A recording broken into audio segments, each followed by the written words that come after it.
Morning everyone and welcome back to my channel. কেমন আছো তোমরা সবাই? আশা করছি সবাই ভালো আছো আর আমিও ভালো আছি। আবার একটা নতুন দিন, একটা নতুন সকাল আর একটা নতুন ব্লগ নিয়ে চলে এসেছি তোমাদের সামনে।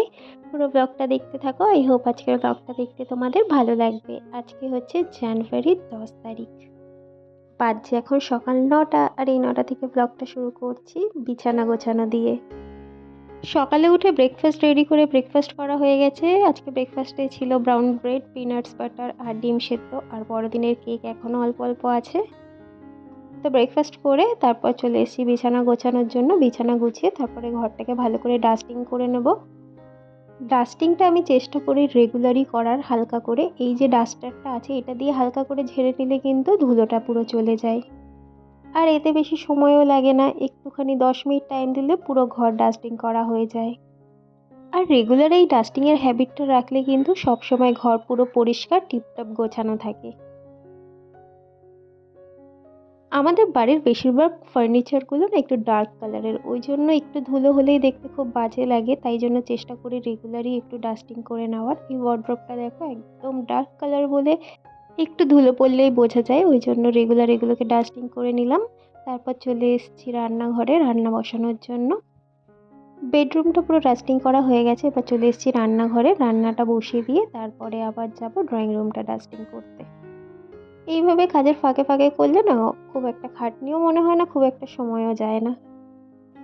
আর এখানে প্রেশার কুকারে আলু সিদ্ধ দিয়েছিলাম ডিমের ঝোল করব বলে। তো ডিমটাকে আজকে অমলেট করে তারপর ঝোল করব। ওখানে রান্না বসিয়ে দিয়েছি, তারপর চলে এসেছি আমি ঘর ঝাড়ু দিতে। ড্রয়িং রুম ডাস্টিং করা হয়ে গেছে আমার। ঝাড়ুটা আমি ডাস্টিং করার পরেই দিই, না হলে ঘরটা আবারও পুরো ধুলো ধুলো হয়ে যাবে।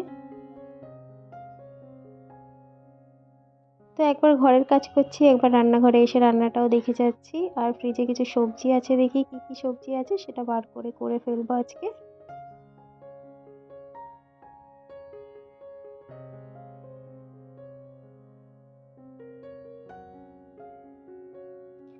ডিমের ঝোল তো করবো, আর এখানে দেখো ভোলা মাছ ছিল, ভোলা মাছটাকেও ভেজে নিলাম। এটাকে একটু হালকা ওই সর্ষে বাটা দিয়ে মাখা মাখা করে নেব। আর এখানে মিক্সিতে আমি সর্ষে বেটে নিয়েছি। মিক্সিতে সর্ষে বাটলে না অনেকের তেতো হয়ে যায়, তো সর্ষে বাটার মধ্যে যদি একটুখানি নুন আর একটুখানি সর্ষের তেল দিয়ে বাটা যায় তাহলে কিন্তু সর্ষেটা আর তেতো হবে না।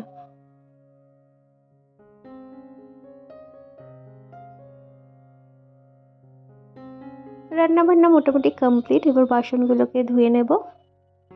সিঙ্কে বাসন জমিয়ে রাখতে না আমার একদমই ভালো লাগে না। আমি রান্নার ফাঁকে ফাঁকে একটা দুটো যে বাসন বেরোয় সেগুলোকে মেজে নিই, আর রান্নার পরে যা বাদবাকি বাসন থাকে সেগুলোকে মেজে সিঙ্কটাকে ভালোভাবে মেজে পরিষ্কার করে রাখি। এটা সকালে হোক, দুপুরে হোক বা রাতে হোক, সবসময় যখনই বাসন বেরোয় আমি চেষ্টা করি বাসনগুলো মেজে রাখার। বাসনগুলো মেজে নিলাম, ততক্ষণে গ্যাসটা ঠান্ডা হয়ে গেছে। গরম গ্যাস তো মুছতে নেই আর কি, জল লাগাতে নেই, ওই জন্য একটু ঠান্ডা হলে তারপরে এই গ্যাসটাকে ভালো করে মুছে নিই। আর তোমরা যারা আমার এই ভিডিওটা দেখছো, আমার এই ভিডিওর মধ্যে যদি তোমাদের কিছু ভালো লেগে থাকে প্লিজ লাইক করো, কমেন্ট করো, শেয়ার করো, আর প্লিজ প্লিজ প্লিজ আমার এই চ্যানেলটা সাবস্ক্রাইব করে আমার পাশে থেকো। তো রান্নাঘর পুরো পরিষ্কার হয়ে গেছে, লাস্ট আমি ঘরটাকে মুছবো। ঘর আমি সবসময় রান্নাবান্নার পরেই মোছার চেষ্টা করি। আর যদি মানে আগে কাজ না থাকে, আগে যদি ঘরটাকে মুছে নিই তাহলে রান্নাঘরটা আমি সবার লাস্টেই মুছি। কারণ রান্নাঘরে রান্নাবান্না হয়, একটু তেল হলুদ ছিটতে পারে, তো মনে হয় কি ওইটা আবার পুরো ঘর নোংরা হয়ে যায়, ওই জন্য রান্নাঘরটা আমি একটু লাস্টেই মুছি। তো রান্নাবান্না তাড়াতাড়ি হয়ে গেছে, তো রোহিতের সাথে একটু বেরোচ্ছি, কিছু টুকিটাকি জিনিস কেনার আছে, বাজারে যাব আর কি। এখন দুজনে মিলে বেরিয়ে পড়লাম বাজারে। আর বাইরে বেশ ঠান্ডা ঠান্ডা হাওয়া দিচ্ছে, আর বাজার দেখো অর্ধেক উঠে যাচ্ছে। এখানে কয়েকটা দোকান বসে আছে, এখান থেকেই নিয়ে নিলাম। টমেটো নেওয়ার ছিল, ধনেপাতা নেওয়ার ছিল, পেঁয়াজ নেওয়ার ছিল, সমস্ত কিছু নিয়ে বাড়িতে চলে এসেছি। প্যাকিং করে ফ্রিজেও ঢুকিয়ে রেখেছি। আর ভাতটা দেখো এখনও একটু বাকি আছে, ভাতটা বসিয়ে দিয়ে তারপরে বাজারে গেছিলাম, এসছি এবার নামিয়ে নেবো। এই হচ্ছে ডিমের ঝোল, আর ভোলা মাছটা রাখা আছে, ওটা তোমাদের সাথে শেয়ার করা হয়নি আর কি। ডাল, ফুলকপি, আলু ভাজা। গুড ইভিনিং এভরিওয়ান, বাজে এখন সন্ধ্যে 6টা। তো দুপুরবেলা খাওয়া দাওয়া করে উঠে একটু রেস্ট নিলাম, তারপরে সন্ধ্যেবেলা উঠে সন্ধ্যে দিলাম, চা করলাম, এবার চাটাকে খাবো। আর আজকে আমাদের রাতের মেনু হচ্ছে মোমো। সবাই মিলে আজকে মোমো পার্টি করা হবে।